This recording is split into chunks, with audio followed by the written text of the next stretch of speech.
اب جو چیز ہماری رہ گئی تھی کھڑا زبر، کھڑی زیر اور الٹا پیش میں، وہ ہے الٹا پیش۔ ہم نے پیش کو پڑھا تھا کہ کسی حرف کے اوپر اس طرح کا جو گول نشان ہوگا وہ پیش ہوتا ہے۔ پیش والے حرف کو ہمیں جل پڑھنا تھا، ذرا بھی نہیں کھینچنا تھا، جیسے با پیش بو۔ الٹا پیش کی نشانی یہاں آپ دیکھیں، یعنی کسی حرف کے اوپر اس طرح کا پیش آئے لیکن الٹی ہے، تو یہ الٹا جو نشان ہے پیش کا، اسے ہم الٹا پیش کہتے ہیں۔ تو کھڑا زبر کھڑی زیر کی طرح الٹا پیش بھی سادے پیش کے 2 گنا ہوگا، یعنی الٹا پیش 1 الف کی مقدار کھینچ کر پڑھا جائے گا۔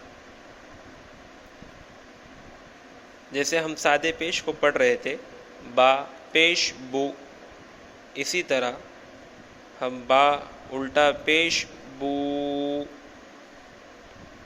1 الف کی مقدار اس کو کھینچ کر پڑھیں گے۔ یعنی جو سب سے پہلی ہم نے سبق پڑھی تھی زبر زیر پیش کی، کہ حرکات کہتے ہیں انہیں، اور جس حرف پر زبر زیر پیش آئے وہ حرف کو متحرک حرف کہتے ہیں، اور متحرک حرف کو ہمیں جل پڑھنا ہوتا ہے، ذرا بھی نہیں کھینچنا ہوتا۔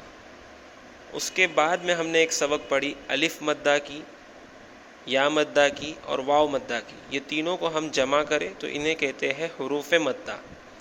تو حروف مدہ کا جو عمومی قاعدہ تھا وہ یہ تھا کہ ان سب کو 1 الف کی مقدار ہمیں کھینچ کر پڑھنا تھا۔ تو اسی طرح ان سے ملتے جلتے یہ 3 چیز ہے جنہیں ہم 1 الف کی مقدار کھینچ کر پڑھیں گے، وہ ہے کھڑا زبر، کھڑی زیر اور الٹا پیش۔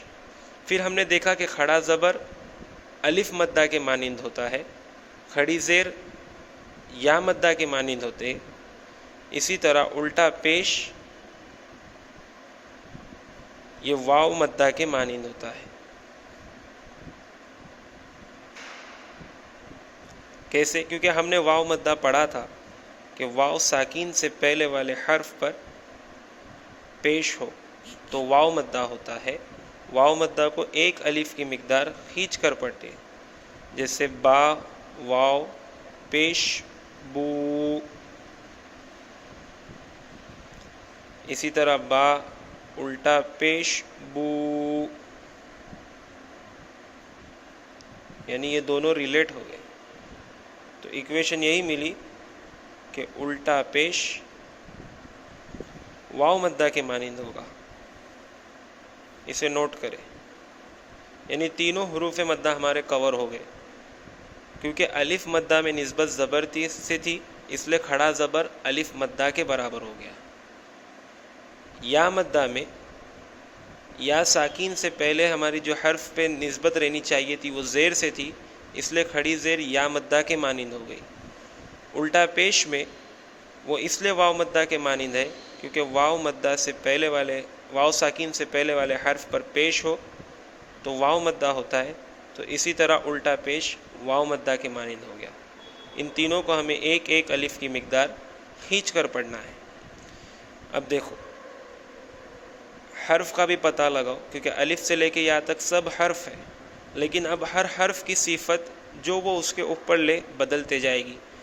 جیسے اب یہ لام زبر ل ہے، تو یہ ل ہے تو یہ کھینچا نہیں جائے گا۔ اگر یہاں پر لام الف زبر لا ہوتا تو کھینچا جاتا، یا لام کھڑا زبر لا تو کھینچا جاتا، لیکن چونکہ صرف زبر ہے تو یہ کھینچا نہیں جائے گا۔ لام زبر ل۔ اب یہاں پر یہ دیکھو ہا الٹا پیش ہے، پیش نہیں ہے، الٹا پیش ہے، تو یہ بھی 1 الف کی مقدار کھینچا جائے گا۔ یہ لام جل پڑا جائے گا، یہ ہا کھینچا جائے گا۔ لہو لہو، اسے مجھول نہیں کرنا ہے، لہو اس طرح نہیں پڑھنا ہے، ل کو ذرا بھی نہیں کھینچنا ہے، لہو۔ اسی طرح دیکھو اب الف مدہ آ گیا، ہم نے ایکویشن پڑھی تھی کہ الف مدہ کھڑا زبر کے مانند ہے۔ اگر یہاں پر دال کھڑا زبر دا ہوتا یا دال الف زبر دا ہوتا، دونوں ایک ہی ہے، تو دال الف زبر دا واو الٹا پیش وو، داو، دال زبر د، داود۔ دیکھو یہ جو دال پڑا گیا یہ جل پڑا گیا، اسے ذرا بھی نہیں کھینچنا ہے۔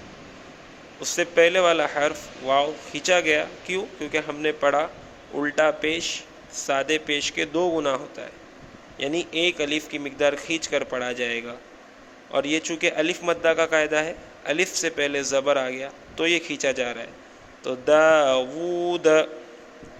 اسی طرح را زبر را، اب ادھر واپس واو مدہ آ گیا، کیوں؟ کیونکہ واو ساکین سے پہلے والے حرف پر پیش آ گیا تو یہ ایک الف کی مقدار کھینچا جائے گا۔ سین واو پیش سو، رسو، لام پیش لو، رسولو۔ اب یہ سادہ پیش تھا اس لیے جل پڑا گیا، اب یہاں پر الٹا پیش آ رہا ہے تو کھینچ کر پڑھا جائے گا، ہا الٹا پیش ہو، رسولو ہو۔ یہ مشق آپ بھی کریں، اور اگر اس کی ایک نوٹ بک آپ بنا سکتے تو بہتر ہے کہ اب جیسے جیسے ہم آگے بڑھتے جائیں گے ہر چیز ذہن میں رکھنا تھوڑی سی مشکل ہوگی، کیونکہ اب بگنرس ہے۔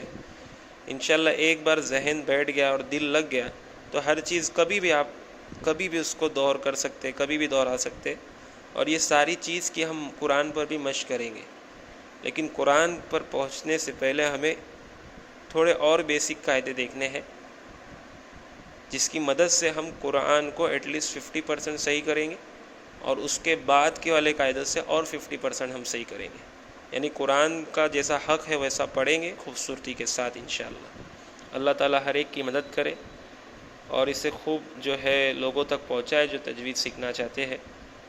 بڑی آسان چیز ہے، انشاءاللہ اگر ہم اس پر محنت کریں گے تو خود اللہ ہماری مدد کرے گا انشاءاللہ۔